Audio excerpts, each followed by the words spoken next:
¿Cómo están? El día de hoy vamos a hablar acerca de histología del aparato respiratorio. Muy bien, el sistema respiratorio comprende los pulmones y la secuencia de los conductos aéreos que llevan al ambiente externo y tiene como función principal suministrar oxígeno y eliminar el dióxido de carbono de las células del organismo. Para llevar a cabo, este objetivo, son necesarios 4 fenómenos que son los siguientes. Primero, el flujo de aire hacia los pulmones y desde ellos, es decir, la respiración o la ventilación. El intercambio de oxígeno del aire inspirado por el dióxido de carbono de la sangre, la respiración externa. El transporte de oxígeno y dióxido de carbono hacia las células y desde ellas, es decir, el transporte de los gases, y el intercambio de dióxido de carbono por oxígeno en la proximidad de las células, en este caso se denomina la respiración interna. Entonces, los dos primeros sucesos, ventilación y respiración externa, ocurren dentro de los confines del sistema respiratorio. Ya el aparato circulatorio efectúa el transporte de gases. Veremos también que la respiración interna tiene un lugar en los tejidos de todo el organismo. El sistema respiratorio se subdivide entonces en 2 porciones mayores, una conductora y la otra que es respiratoria. La porción conductora está situada fuera y dentro de los pulmones, el cual se encarga de llevar aire del medio externo a estos órganos. Y la porción respiratoria, que está localizada estrictamente dentro de los pulmones y tiene como función el intercambio real de oxígeno por dióxido de carbono, es decir, la respiración externa. Muy bien, entonces vamos a hablar un poquito, La porción conductora del sistema respiratorio, vamos a ver lo siguiente. Se va a encargar de llevar el aire a la porción respiratoria y de esta hacia el exterior, Entonces, la porción conductora del sistema respiratorio se integra desde el exterior hacia el interior de los pulmones, con la cavidad nasal, la boca, la nasofaringe, la faringe, la laringe, tráquea, los bronquios principales, los bronquios secundarios, es decir, los bronquios lobulares, los bronquios terciarios, es decir, los bronquios segmentarios, También están los bronquiolos y los bronquiolos terminales. Entonces, estas estructuras no solamente van a transportar el aire inspirado, sino también lo van a filtrar, lo van a humedecer y van a entibiarlo antes que llegue así a la porción respiratoria de los pulmones. La permeabilidad de las vías respiratorias de conducción se conservan por una combinación de elementos óseos, cartilaginosos y fibrosos. Y a medida que el aire avanza a lo largo de las vías respiratorias durante la inspiración, encuentran sistemas de túbulos ramificados, Aunque el diámetro de la luz de cada túbulo sucesivo va disminuyendo de forma progresiva, en cada nivel de ramificación aumenta el diámetro transversal total de diversas ramas, Entonces, como resultado, a medida que el aire prosigue hacia la porción respiratoria, se atenúa la velocidad del flujo aéreo para un volumen determinado de aire inhalado. La porción respiratoria, vamos a hablar un poquito más adelante, está formada por los bronquios respiratorios, los conductos alveolares, los saqueos alveolares y los alvéolos. Muy bien, entonces parte de la porción conductora del sistema respiratorio, la primera parte es la cavidad nasal, Vamos a ver aquí que el tabique nasal cartilaginoso y óseo divide la cavidad nasal en las mitades derecha e izquierda. Una pared ósea y una pared cartilaginosa de la nariz van a limitar cada mitad de la cavidad nasal en la parte externa, Y ambas se comunican con el exterior en la parte anterior a través de las narinas y con la nasofaringe por medio de las coanas, de la pared externa ósea, y se proyectan 3 entrepaños óseos delgados, parecidos a conchas situadas uno arriba del otro, Es decir, los denominados cornetes nasales superior, medio e inferior. Muy bien, como acá les voy a ir mostrando, Entonces vamos a ver acá también la porción anterior de la cavidad nasal, es decir, vamos a hablar un poco del vestíbulo, La porción anterior de la cavidad nasal está cercana a las narinas y está dilatada y se conoce también como vestíbulo, y esta región posee un recubrimiento de piel y tiene las vibrisas, que son pelos rígidos y cortos que impiden que penetren en la cavidad nasal partículas mucho más grandes, ¿no? Como son el polvo. La dermis del vestíbulo contiene múltiples glándulas sebáceas y sudoríparas y está unida por numerosos haces de colágeno al pericondrio de los segmentos del cartílago hialino, que forman el esqueleto de apoyo de estas alas. Muy bien. Entonces vamos a ver que está formado también por, como ya mencioné, por un epitelio pseudoestratificado cilíndrico. La región posterior de la cavidad nasal, excepto del vestíbulo y la región olfatoria, vamos a ver que está recubierta por un epitelio cilíndrico ciliado, pseudoestratificado, que también se denomina el epitelio respiratorio, ¿no? Aquí la población de células caliciformes de este epitelio es, considerable en las regiones más profundas de la cavidad nasal. El tejido conjuntivo subepitelial, es decir, la lámina propia, está vascularizado con profusión, en especial, en la región de los cornetes y en la superficie anterior del tabique. Vamos a ver que también contiene grandes plexos arteriales y senos venosos. La lámina propia posee también muchas glándulas seromucosas y elementos linfoides en abundancia, ¿no? Que están incluidos también aquí los nódulos linfoides y las células cebadas y plasmáticas ocasionales, ¿no? Los anticuerpos que elaboran las células plasmáticas protegen la mucosa nasal de los antígenos inhalados y también de una invasión, por ejemplo, microbiana, ¿no? Sí lo hemos hablado. Entonces vamos a ver también la región olfatoria de la cavidad nasal. Vamos a ver que comprende el epitelio olfatorio y la lámina subyacente que contiene las glándulas de Bowman y el plexo vascular abundante. Un epitelio olfatorio, vamos a ver que de 60 micrómetros de grosor le va a recubrir el techo de la cavidad nasal, la región superior del tabique nasal y también el cornete superior. La lámina propia subyacente va a contener entonces las glándulas de Bowman, que se van a encargar estas de secretar un líquido seroso, ¿no? Un plexo vascular abundante y también tiene un conjunto de axones provenientes de las mismas células olfatorias del epitelio olfatorio,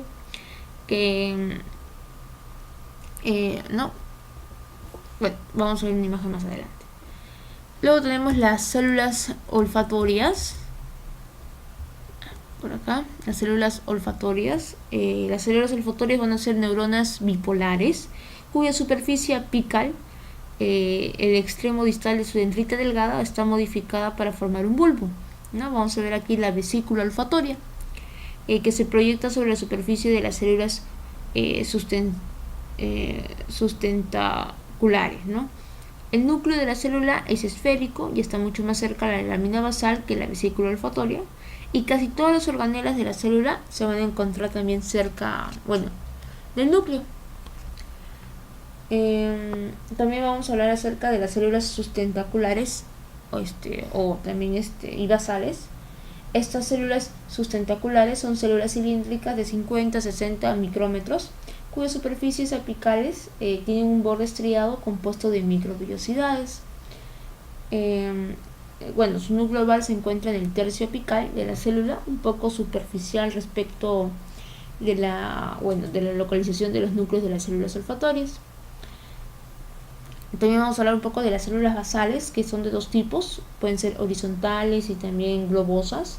Las células horizontales son planas y se encuentran sobre la membrana basal, mientras que las globosas son células cortas, basofílicas y piramidales, cuya parte apical no llega a la superficie epitelial. Sus núcleos son centrales, pero como son células cortas, los núcleos se van a ocupar un tercio basal del epitelio, ¿no? Vamos a hablar también la lámina propia. La lámina propia. Vamos a ver que de la mucosa olfatoria se va a integrar con un tejido conjuntivo laxo, adenso, colaginoso y de vascularización abundante. que se une con firmeza al periósteo subyacente, ¿no? Vamos a ver que aquí contiene múltiples elementos linfoides, también contiene un conjunto de axones de las células olfatorias que van a formar los fascículos de fibras nerviosas no mielinizadas, ¿no? También están presentes aquí las glándulas de Bowman, ¿no? Las glándulas olfatorias, que producen un compuesto secretor seroso y son indicativas de la mucosa olfatoria. Estas se van a encargar de qué cosa, de liberar la inmunoglobulina A, la lactoferrina, la lisozima y una proteína de unión con odorante, ¿no? Una molécula que impide que el odorante salga de la región del epitelio olfatorio, lo que va a realizar, o más bien lo que va a intensificar la capacidad de la persona para poder reconocer los olores, ¿no? Entonces vamos a ver en la histopatología de la cavidad nasal, la mucosa nasal filtra, entibia y humedece el aire inhalado y también se encarga de poder así percibir los olores, ¿no? Como ya en un inicio lo mencioné. Vamos a ver que la mucosa nasal húmeda filtra el aire inhalado, el material particulado como el polvo va a quedar atrapado en el moco, ¿no? Que elaboran las células caliciformes del epitelio y las glándulas seromucosas de la lámina propia, ¿no? Entonces vamos a ver aquí que el líquido seroso que secretan estas últimas se van a situar entre el moco y el plasma apical de las células epiteliales respiratorias. Y debido a que los cilios de las células cilíndricas ciliadas no llegan a la capa mucosa, su movimiento se va a restringir a la capa del líquido seroso, ¿no? Y a medida que se van moviendo los cilios dentro del líquido acuoso, van a arrastrar el moco, ¿no? en la interfaz de los dos líquidos, y se desplaza así el material particulado atrapado en el moco por la acción de los cilios, ¿no? A la faringe para poder luego deglutirse o expectorarse, ¿no? También veremos que vamos a tener en cuenta lo siguiente, ¿no? Que el epitelio olfatorio tiene a su cargo la percepción de olores, que también contribuye en gran medida a así poder diferenciar a la diferenciación gustativa, ¿no? Aún no se sabe bien el mecanismo de discernimiento de los olores, aunque se sabe que el plasmalema de los cilios olfatorios de una célula olfatoria tiene también múltiples copias de una molécula receptora del olor en particular, ¿no? También cuando hablamos de eso tenemos que mencionar también aquí a los senos paranasales. Vamos a ver que los huesos etmoides, esfenoides y frontal y maxilares del cráneo van a contener espacios grandes, ¿no? Y van a poseer un recubrimiento de mucoperiósteo. Los senos paranasales que se comunican con la cavidad nasal, ¿no? La mucosa de cada seno va a comprender en sí una lámina propia de tejido conjuntivo vascular fusionada con el periósteo, ¿no? Entonces vamos a ver que en este caso la lámina propia delgada va a asemejar bastante a la cavidad nasal porque va a contener glándulas seromucosas y también algunos elementos linfoides. Vamos a ver que también poseen abundantes células caliciformes, moco, barrido hacia la cavidad nasal, también se va a encargar. La faringe se inicia en las coanas y se extiende hasta la abertura de la laringe, y esta cavidad continua se subdivide en tres regiones, ¿no? Vamos a ver que acá se va a subir la nasofaringe superior, bucofaringe media y la laringofaringe inferior, ¿no? La nasofaringe está recubierta de un epitelio respiratorio, en tanto que las regiones bucal y laringea se van a revestir de un epitelio escamoso estratificado. La lámina propia se conforma con un tejido conjuntivo laxo, denso e irregular y vascularizado, ¿no? Que va a contener las glándulas seromucosas y algunos elementos linfoides. La lámina propia de la superficie posterior de la nasofaringe contiene, por ejemplo, en este caso, las amígdalas faringeas, ¿no? Una acumulación no encapsulada de tejido linfoide que vamos a hablar un poco más adelante, ¿no? Luego tenemos la laringe o la famosa caja de la voz, que tiene a su cargo la fonación y la prevención de la entrada de alimento y líquidos al sistema respiratorio. Vamos a ver acá que en la laringe está situada entre la faringe y la tráquea. Es un tubo cilíndrico corto, rígido, de aproximadamente 4 centímetros de longitud y alrededor de 4 centímetros de diámetro, ¿no? Su función principal es la fonación, ¿no? Y además impide la entrada de sólidos o líquidos al sistema respiratorio durante la deglución. Entonces vamos a ver que hay varios cartílagos hialinos, como los cartílagos tiroides, el cartílago cricoide, ¿no? Que son únicos, y la superficie inferior de los aritenoideos, ¿no? También tenemos cartílagos elásticos, como es la epiglotis, ¿no? Que es única, y los cartílagos corniculados y cuneiformes, que son pares, ¿no? Y bueno, en la parte superior de los aritenoides, ¿no? Bueno, acá no se puede apreciar un poco, no se puede apreciar, en otra imagen vamos a poder ver. Vamos a ver acá que se encargan, bueno, de reforzar la pared de la laringe, ¿no? Entonces vamos a ver que esos cartílagos van a estar unidos entre sí por ligamentos, y sus movimientos el uno con el otro están bajo el control de los músculos esqueletos, tanto intrínsecos como extrínsecos, ¿no? Los cartílagos tiroides y cricoides van a formar el apoyo cilíndrico de la laringe, mientras que el epiglotis se va a encargar de cubrir la entrada, ¿no? Luego la abertura de la laringe, ¿no? Durante la respiración, la epiglotis se halla en posición vertical y permite así el flujo del aire.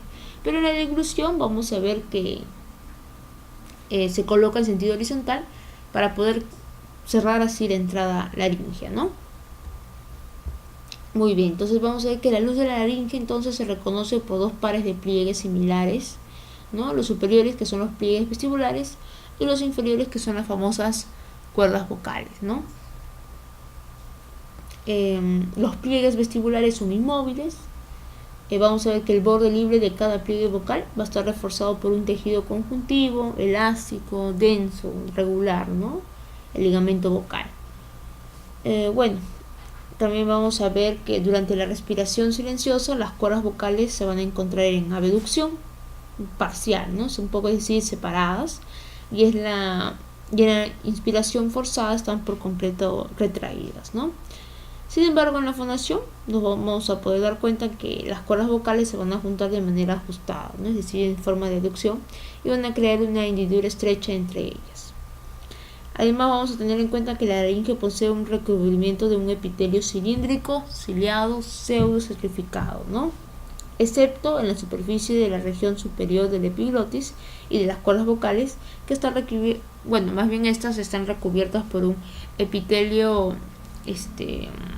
escamoso, estratificado, no queratinizado, ¿no? Hay que tener en cuenta eso.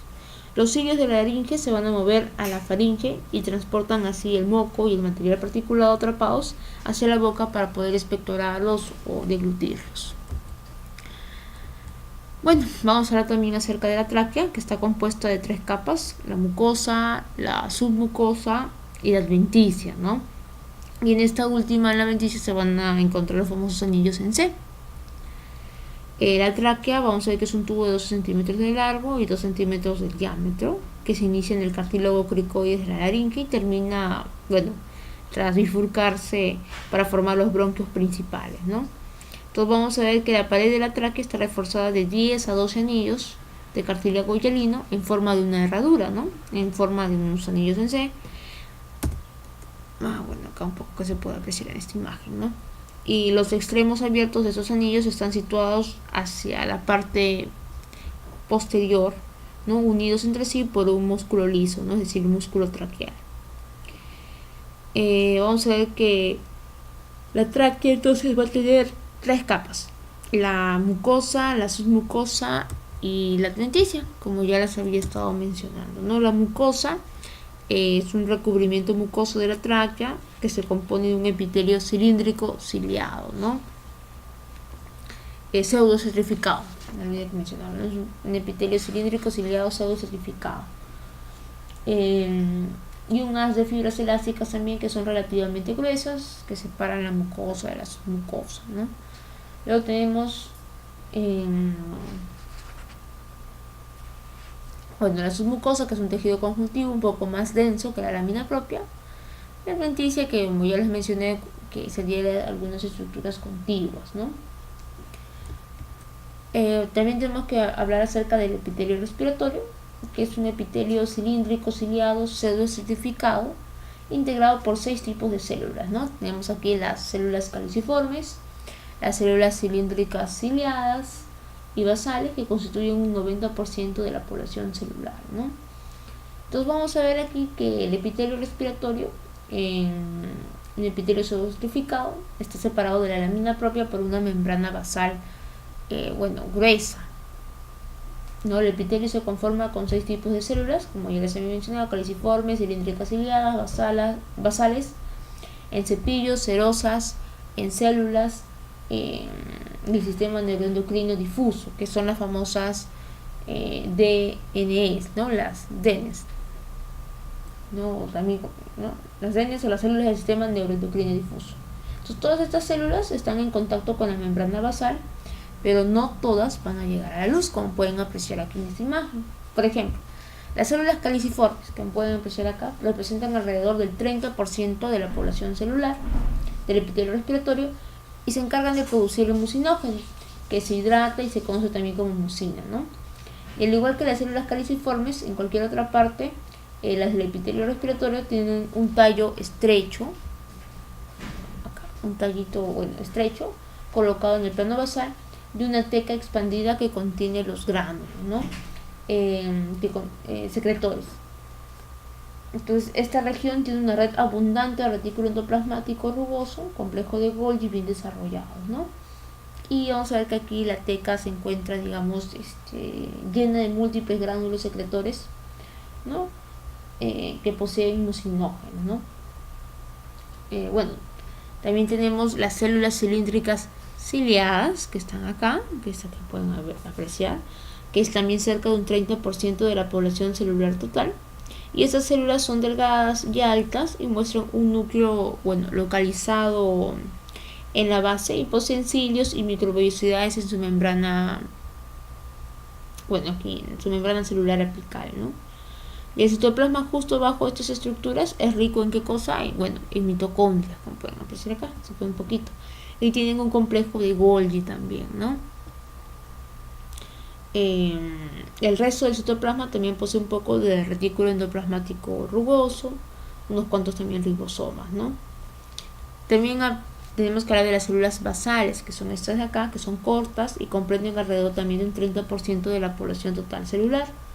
Se hallan a nivel de la membrana basal, pero sus superficies apicales no llegan a la luz, como las anteriores que ya mencioné. Por ejemplo, las caliciformes y las ciliadas sí llegan hacia la luz, pero las basales no lo llegan, ¿no? Entonces, estas células relativamente indiferenciadas se consideran las células madres, ¿no? Que proliferan para poder reemplazar a las células caliciformes, ¿sí? Cilíndricas ciliadas y también en cepillo o las muertes, ¿no?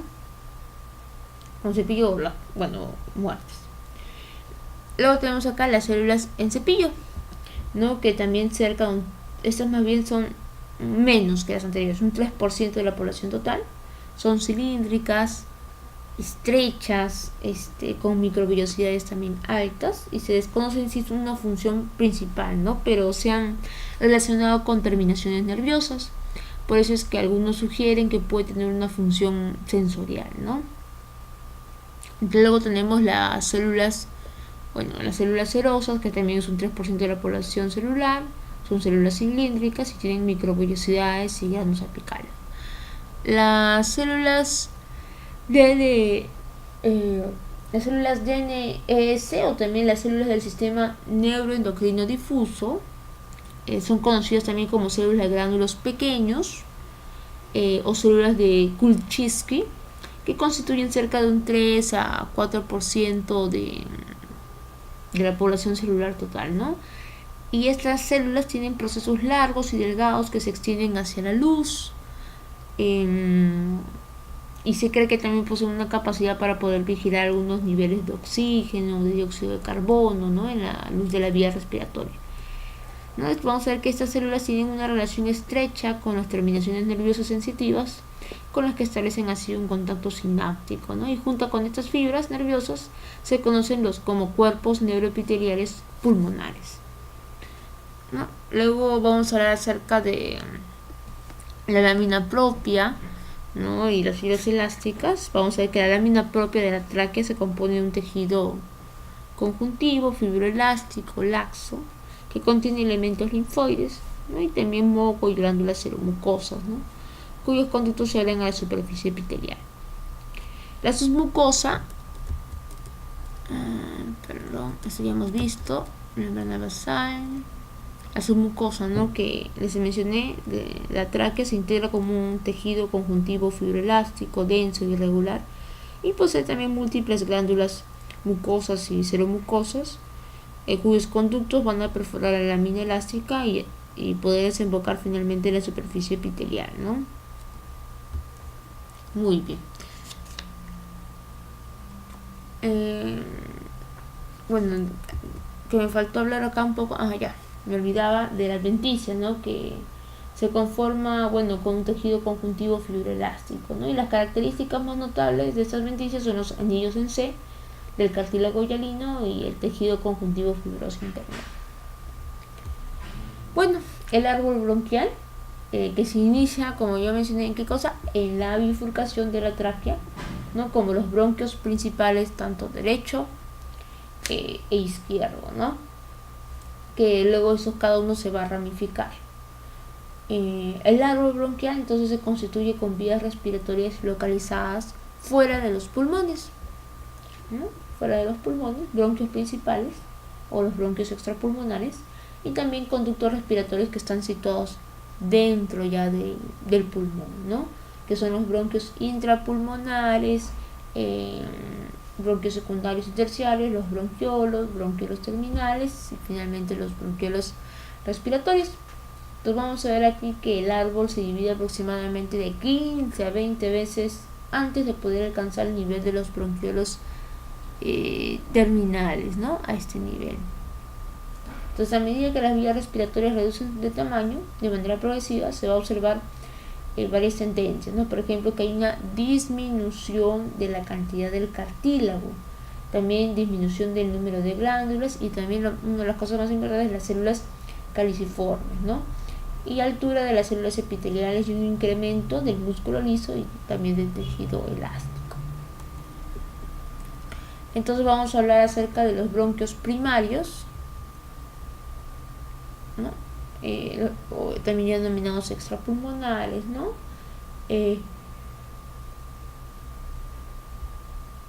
Vamos a ver aquí que cada bronquio principal está acompañado de las arterias, venas y vasos linfáticos pulmonares que perfora el hilio del pulmón.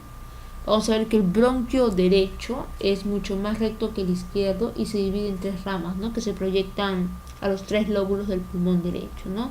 Y el bronquio izquierdo se bifurca en 2 y emite ramas a los 2 lóbulos del pulmón izquierdo. Y cada una de estas ramas va a penetrar la sustancia de los pulmones como bronquios ya intrapulmonares, ¿no? Y los intrapulmonares son secundarios y terciarios. Entonces estos ya son los intrapulmonares, secundarios y terciarios. Entonces vamos a ver que cada bronquio intrapulmonar se va a dirigir a un lóbulo del pulmón y los bronquios terciarios van a avanzar a segmentos ya broncopulmonares, ¿no? Los bronquiolos no poseen un cartílago en sus paredes, pero tienen menos de 1 milímetro de diámetro y poseen también las células de clara en su recubrimiento epitelial. A ver, bueno, que se me olvidó mencionar un poco de los bronquios secundarios, es que también son ramas directas de los bronquios primarios y que conducen a los lóbulos del pulmón, también se conocen como los bronquios lobulares, ¿no? Bueno, las células claras, que tengo que mencionar, ¿no? Son cilíndricas con ápices en forma de cúpula, con microvellosidades romas y cortas, ¿no? Su citoplasma apical contiene múltiples gránulos secretores que incluyen glucoproteínas elaboradas por el retículo endoplasmático rugoso, ¿no? Se piensa también que estas células de clara protegen el epitelio bronquial al recubrirlo con su producto secretor, ¿no?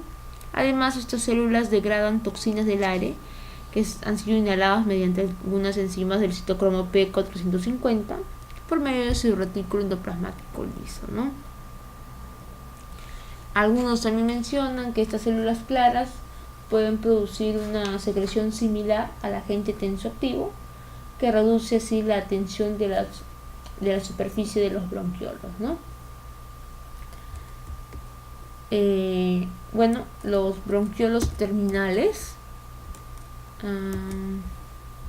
acá, ¿no? Forman la región más pequeña y distal de la porción conductora, ¿no? Del sistema respiratorio, ¿no? Vamos a ver que cada bronquiolo se divide para formar varios bronquiolos terminales mucho más pequeños que tienen un diámetro mucho menor, ¿no? De 0.5 milímetros y es el final, bueno, de la porción conductora del sistema respiratorio.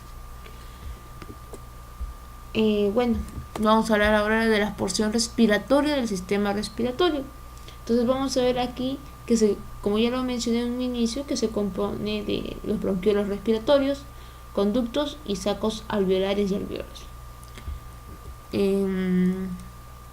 Bueno, los bronquiolos respiratorios, acá el bronquiolo respiratorio, vamos a ver que son la primera región del sistema respiratorio en que puede ocurrir el intercambio de gases, ¿no? Luego tenemos el conducto alveolar, el atrio y el saco alveolar. Vamos a ver aquí que estos tienen una red capilar abundante, ¿no? Los conductos alveolares carecen de paredes propias, son solo disposiciones lineales de los alveolos, ¿no? El conducto alveolar también está, reforzado y estabilizado por tejido conjuntivo, y también vamos a encontrar aquí a los tabiques interalveolares, ¿no? Los alveolos, que es uno de los principales, son sacos de aire pequeños que están compuestos por los neumocitos tipo 1 y tipo 2, ¿no? Que son que el último es el más grande, ¿no? Y cada alveolo es una imaginación pequeña. Los alveolos van a formar la unidad estructural y funcional primaria del sistema respiratorio, ¿no? Ya que sus paredes delgadas, acá creo que tengo una imagen, sí, acá está. Vamos a ver que aquí sus paredes delgadas van a permitir entonces el intercambio del CO2 por el oxígeno, ¿no? Entre el aire y su luz y la sangre también en capilares adyacentes. Debido a su gran número, los alveolos suelen estar comprimidos entre sí, lo que elimina el intersticio del tejido conjuntivo. Entonces vamos a ver que en estas áreas de contacto los espacios aéreos de dos alveolos también pueden comunicarse el uno con el otro. ¿Cómo se van a comunicar? A través de un poro alveolar, ¿no? El famoso poro de Kohn, cuyo diámetro es de 80 a 60 micrómetros. Y es también posible que la función de estos poros sea de equilibrar la presión de aire dentro de los segmentos pulmonares, ¿no? Vamos a ver que la región entre los alveolos adyacentes se conoce también como tabique interalveolar y está ocupado por un lecho capilar extenso que están compuestos por capilares continuos, ¿no? Que reciben su riego de la arteria pulmonar y los drena a la vena a la vena pulmonar, ¿no? De lo más importante que tenemos que recalcar acá son los neumocitos tipo 1 y el neumocito tipo 2, ¿no? Y vamos a ver acá que cerca del 95% de la superficie alveolar se integra con un epitelio escamoso simple, cuyas células se conocen como neumocito tipo 1, ¿no? También llamadas las células alveolares tipo 1 y las células alveolares escamosas. Vamos a ver que, como era de esperarse, vamos a ver que aquí la región del núcleo es mucho más ancha, contiene gran parte de la población de organelas de las células, ¿no? Y esas se van a encargar de permitir la difusión gaseosa. Mientras que los neumocitos tipo 2 también son conocidos como células alveolares mayores, células septales y células alveolares tipo 2. Son más numerosas que los tipo 1, pero solo ocupan un 5% aproximadamente de la superficie alveolar. Y estas células son cuboides, están entremezcladas entre los neumocitos tipo 1, van a formar uniones de oclusión, ¿no? Los neumocitos tipo 2 se localizan casi siempre en regiones en las que están separados los alveolos adyacentes unos de otros por un tabique, ¿no? Las características más distintivas de estas células es que presentan cuerpos laminares unidos por membranas que contienen un agente tensoactivo pulmonar, ¿no? Que secretan estos, ¿no? Y este agente tensoactivo, que es sintetizado por el retículo endoplasmático rugoso, se compone principalmente de dos fosfolípidos, ¿no? Que es la dipalmitoil fosfatidilcolina y la fosfatidilglicerina, ¿no? Fosfatidilglicerol, ¿no? Que son lípidos neutros con 4 proteínas únicas, ¿no? Y vamos a ver además que en caso de daño y destrucción de neumocitos tipo 1, los neumocitos tipo 2 van a aumentar también su número y tamaño, ¿no? Aquí este es un capilar, este es el alveolo, acá vemos un capilar, una célula, un neumocito tipo 1 y un neumocito tipo 2, ¿no? Bueno, eso es lo que quería hablar acerca de